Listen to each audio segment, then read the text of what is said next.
So here's a fairly obvious question, but we'll try and answer it for you anyway. How do young South Africans feel about this month's World Cup, which is now well underway? What impact, I wonder, is this going to have on brands? Big question as people flock to shopping centres, to pubs, clubs and shebeens. Well, with me now from the research outfit, Monati Fellas, calls himself an idea jockey. Musa Kalenga, welcome back to the programme. Nice to talk to you. You're suggesting that the brand party has already started. Most definitely. It started a while back. I think a lot of people have been creating their own World Cup. And I think what we find with young people in general, they take ideas and they personalize them. So a lot of young people have been internalizing the fact that there's going to be various different things happening. Most of them kind of came to the realization that the sticks and the stones of the World Cup won't really get to the average man on the street. So they had to be very proactive about bringing it to themselves. So they're very excited about it indeed. How's it going to change the way in which they interact with brands? Well, I think primarily because the World Cup is about an experience. Young people are very much driven by those kind of things. We see the advent of mobile technology, meaning they like to capture moments. That's what life is about. So they're going to be driving a lot to being able to create memorable experiences for themselves and for their peers. In the stadiums and in the places where there's going to be football activity, if you've got access to that, that's fantastic. But I think the primary thing is that a lot of people want to be able to internalize the concept and the idea of the World Cup further than just the game. I think a lot of interesting groups have sprung up in social media spaces about following various different soccer stars as an example, and that's completely unrelated to football, but it's all about the celebrity spotting culture. Of course, this is the first World Cup that really is going to be dominated by that social media space. Correct. And it's going to present itself some interesting opportunities and some scary opportunities for brands as well. I think in general, brands have to be bold enough, especially with youth, to hand over their brand and expect the youth to play with it and kind of give it back to them in a fashion or form which they feel fit. So it's going to require a lot of brand managers to be quite progressive about their thinking.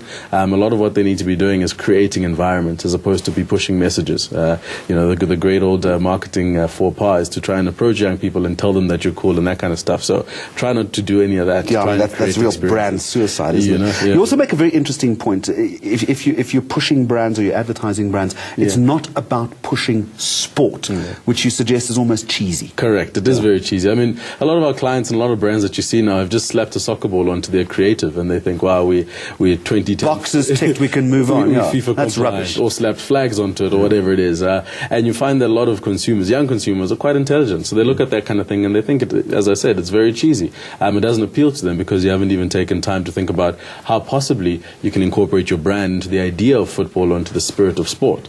So it's more intelligent for you to think about those things. And in most cases, try and maybe move away from the sport. I think a lot of brands, there's no direct fit as far as the World Cup is concerned. If you're not a sports brand, in inverted commas, what do you do? So the idea is to start to think a little bit more lateral.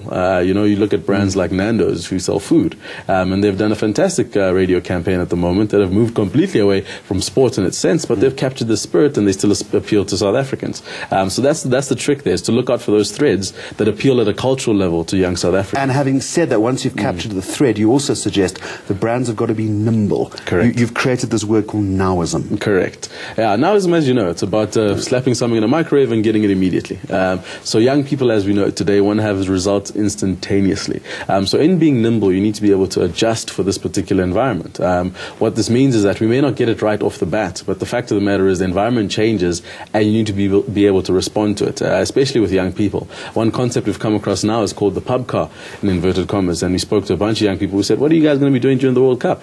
They said, well, we're not really going to go to the stadiums because we can't afford it. We're not really going to be watching the games, but we're going to be pub carring.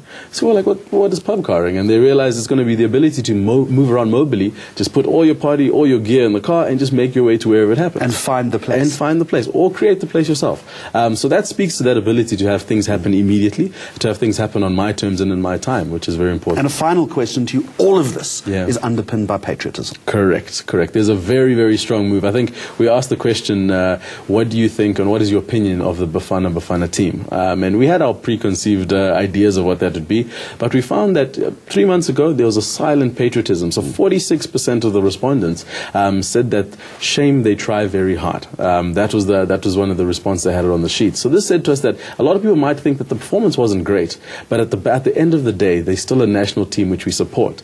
So we found that spirit has been augmented by the good performance that we've seen of late. And you see that the nation is standing very much behind that. Why? Because they kind of sat on the fence previously. So performance gives them the ability to kind of voice their true patriotic standpoint. Musa Kalenga, I'm going to let you get back to your pub car. Thank you very much for joining us. Always a pleasure. Musa Kalenga from the agency Manati Fellas. Coming up on the programme, how the multi-million rand Gautrain plans to advertise itself.